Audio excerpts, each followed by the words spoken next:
Praise the lord. నాయకుడైన యేసయ్యకు స్తోత్రములు. మీకు నా ధన్యవాదములు. ఈ దినపు యేసయ్య జీవపు మాట. మీకా గ్రంథము 4వ అధ్యాయము 2వ వాక్యం.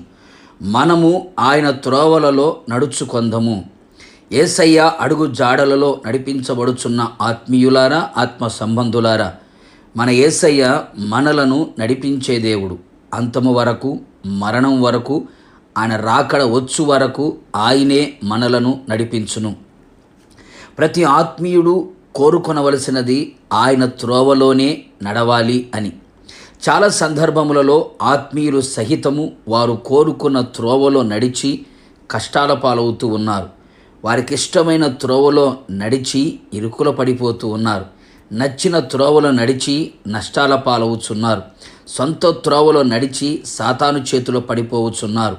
సేవకులైన, సంఘాలైన, కుటుంబాలైనా ఆయన త్రోవలని నడుచుటకు ఇష్టపడాలి, అప్పగించుకోవాలి. ఆయన యందు భయభక్తులు కలిగి ఆయన త్రోవలో మనమందరము నడిచి ధన్యులుగా మారాలి.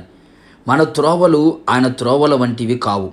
తప్పిపోయిన గొర్రెల వలె త్రోవను విడిచిపెట్టక కాపరి అయిన ఆయన అడుగు జాడల్లో, ఆయన త్రోవలో నడిపించబడెదము.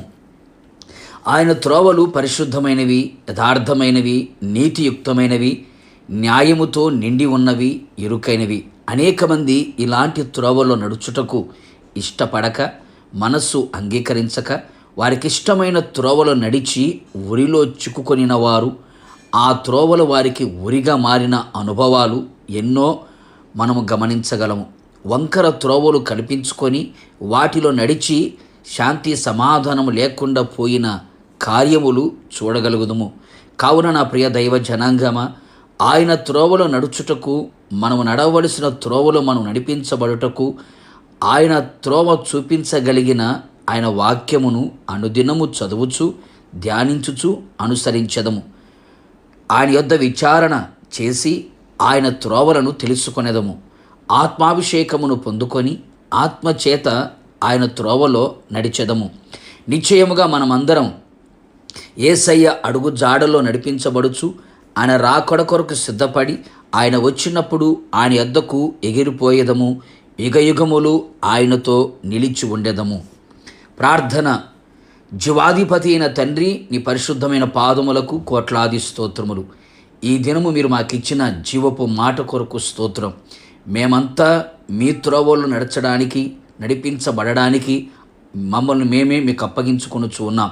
నిశ్చయముగా మమ్మల్ని అందరినీ నడవవలసిన త్రోవలో మమ్మల్ని నడిపించమని కోరుతూ ఉన్నాం. నిశ్చయముగా మీ వాక్యమును విని, ధ్యానించి, అనుసరించి నడిచి ఆత్మాభిషేకమును పొందుకొని మీ వద్ద విచారణ చేసి మీ త్రోవలు తెలుసుకొని ఆ త్రోవలు నడిపించబడినట్లుగా విస్తారమైన కృపని అనుగ్రహించి నిశ్చయముగా మమ్మల్ని అందరినీ మీ రాకడ కొరకు మమ్మల్ని సిద్ధపరచమని యేసు నామములో అడుగుచున్నాను తండ్రి, ఆమెన్. నిశ్చయముగా మిమ్ములను, మీ కుటుంబ సభ్యులందరినీ నడవవలసిన త్రోవలో ఆయనే నడిపించునుగాక. God bless you.